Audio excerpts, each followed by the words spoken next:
5 ambazo wajasiriamali huwa tunazipitia. Nataka tujichunguze mimi na wewe. Wapi tupo? Tumefika wapi?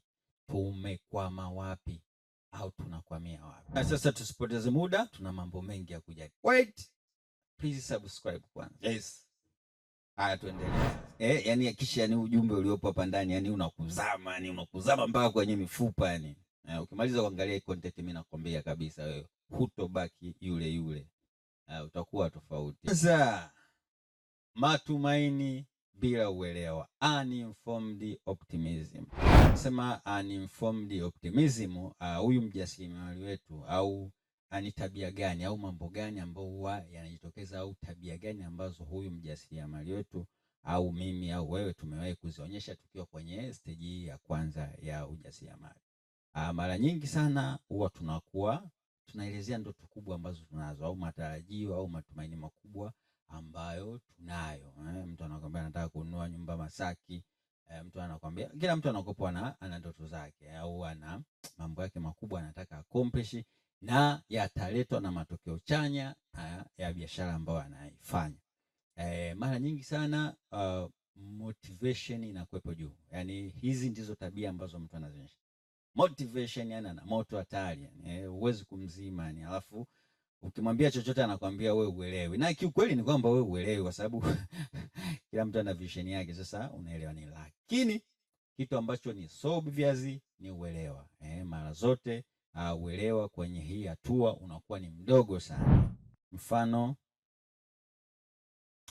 kilimo.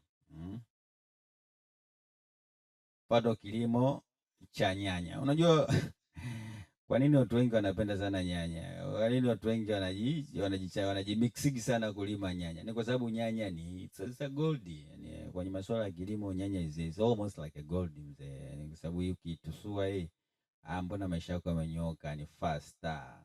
Sasa mtu anakuwa ana picha hii kwa sababu bila kuwa na picha huwezi kufanya chochote.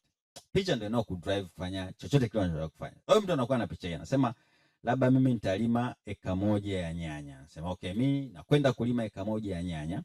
Alafu anakuambia labda kwenye eka 1 ya nyanya nitavuna let's say boxi labda 70.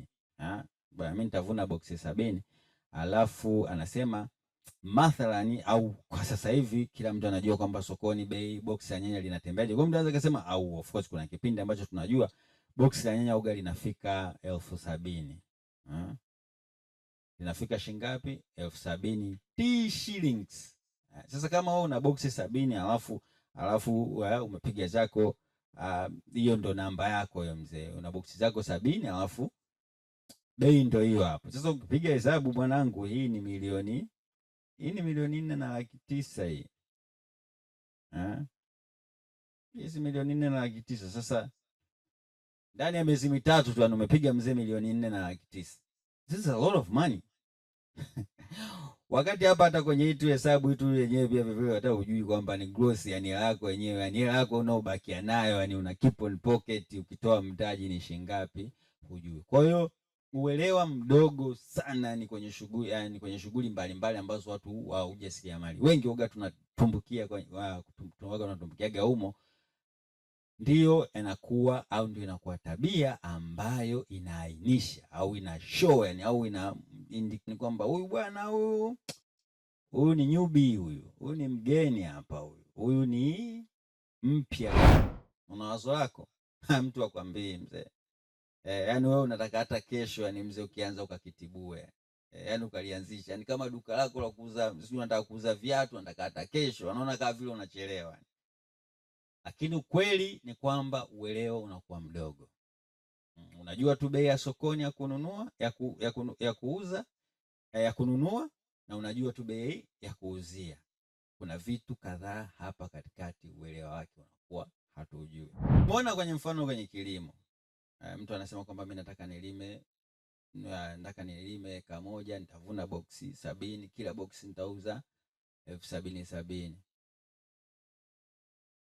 Milioni 4,900,000. Unasema milioni 900,000 naweza nikaidondosha nikaiokota shambani ndani ya miezi mitatu, nasubiri nini kwenye ofisi za watu, bosi ananikolomea kila siku. Wacha mimi niondoke. Mzee mtu anabwaga na kimbilia shambani.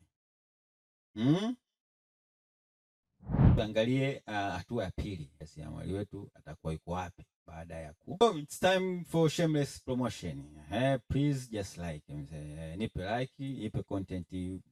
Unajua like siku hizi imekuwa ndo kale. Alafu subscribe. Usisahau kugonga notification bell. Hakikisha kabisa unabonyeza hiki kibeli hapa. Ndugu yako hapa naposhusha vitu vingine.